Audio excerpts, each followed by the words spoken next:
নমস্কাৰ, পুনৰবাৰ সকলোকে স্বাগতম জনাইছোঁ মোৰ ইউটিউব চেনেললৈ। আজি মই আপোনালোকৰ কাৰণে লৈ আহিছোঁ একেটা পদ্ধতিতে বনোৱা দুটা নাৰিকলৰ পিঠা ৰেচিপি। তেন্তে ভিডিঅ'টো শেষলৈকে চাব আৰু যদি এনেকুৱা ধৰণৰ ভিডিঅ' চাই ভাল পায় তেন্তে মোৰ চেনেলটো ছাবস্ক্ৰাইব কৰিব। তেন্তে বলকচোন দেৰি নকৰি ভিডিঅ'টো আৰম্ভ কৰোঁ।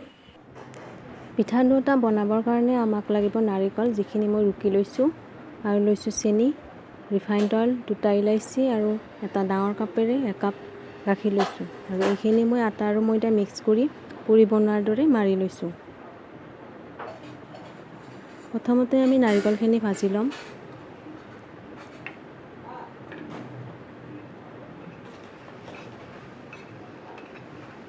জুইটো কমকৈ ৰাখিব আৰু নাৰিকলখিনি এনেদৰে লৰাই থাকিব।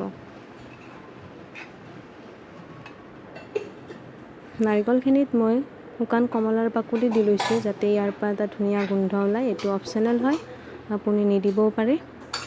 এতিয়া মই নাৰিকলখিনিত দিম চেনি। আপুনি নিজৰ সোৱাদ অনুসৰি দি ল'ব।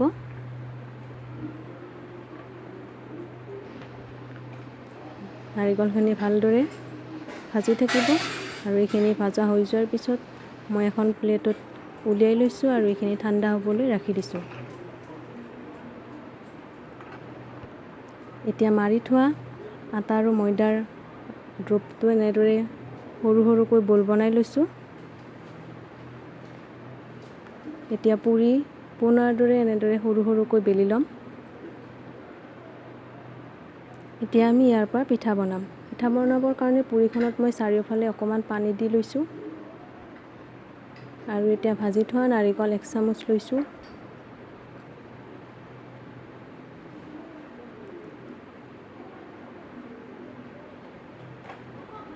এতিয়া দেখুওৱা ধৰণে জোনবিৰি আকাৰত মেৰিয়াই লৈছোঁ। এইখিনি ভালদৰে জাপি ল'ব, যাতে ইয়াৰ পৰা অলপো ফাট ৰৈ নাযায়, নহ'লে ইয়াৰ ভিতৰত তেল সোমাই যাব। এতিয়া মই দেখুওৱাৰ ধৰণে এনেদৰে এটা ডিজাইন দিবলৈ চেষ্টা কৰিছোঁ।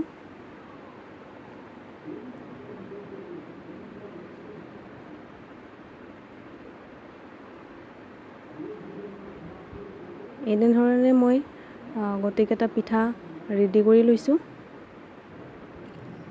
ইয়াৰে মই দুবিধ পিঠা বনাম। এইখিনিৰে আধা এবিধ আৰু আধা এবিধ। প্ৰথমবিধ পিঠা বনাই আহকচোন। প্ৰথমবিধ পিঠাৰ কাৰণে মই এটা কেৰাহীত গৰম হ'বলৈ দিছোঁ আৰু ইয়াতে ৰিফাইন তেল দি লৈছোঁ। তেল অকণমান সৰহকৈ লাগিব।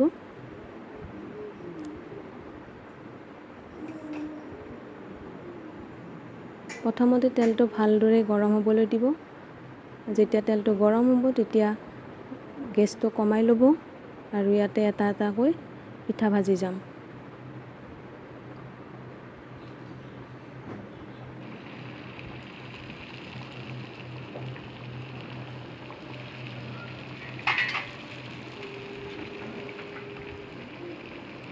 এনেদৰে লুটিয়াই থাকিব আৰু ৰঙচুৱা নহলৈকে ভাজি থাকিব।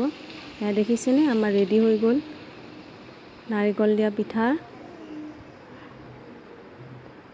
এইখিনি মই এখন প্লেটত উলিয়াই লৈছোঁ। এতিয়া আমি দ্বিতীয়বিধ পিঠা বনাওঁ আহকচোন। দ্বিতীয়বিধ পিঠাৰ কাৰণে মই বহল এখন কেৰাহী লৈছোঁ। আপুনি যিকোনো বহল পাত্ৰ এখন লৈ ল'ব আৰু ইয়াতে মই একাপ গাখীৰ দি লৈছোঁ। মই গৰুৰ গাখীৰ ব্যৱহাৰ কৰিছোঁ, আপুনি যিকোনো গাখীৰ ল'ব পাৰে। গাখীৰখিনি অকণমান গৰম হোৱাৰ পিছত ইয়াতে মই 2টা ইলাচি খুন্দনাত খুন্দি দি লৈছোঁ।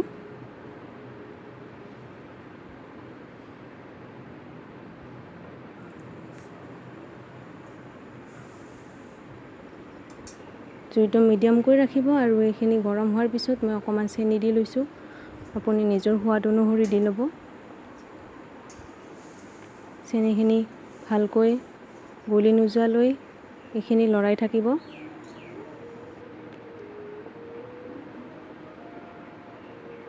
জুইটো মিডিয়ামকৈ ৰাখিব।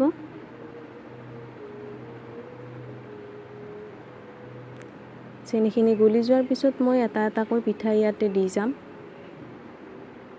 মন কৰিব যাতে এটা পিঠা আনটোৰ পিঠাৰ লগত লাগি নধৰে।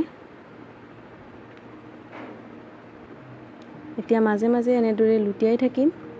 গাখীৰখিনি গাঢ় হৈ নহালৈকে এইখিনি উলট পালটকৈ এনেদৰে লুটিয়াই থাকিম। জুইটো মিডিয়াম কৰি ৰাখিব আৰু এইখিনি ভালদৰে লুটিয়াই থাকিব যেতিয়ালৈকে পিঠাটো ভালদৰে সিজি নাযায়।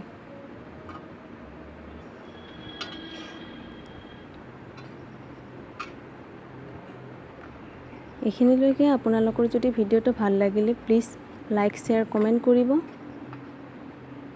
আৰু মোক জনাবলৈ নাপাহৰিব আপোনালোকৰ কোনটো পিঠা বেছি ভাল লাগিল।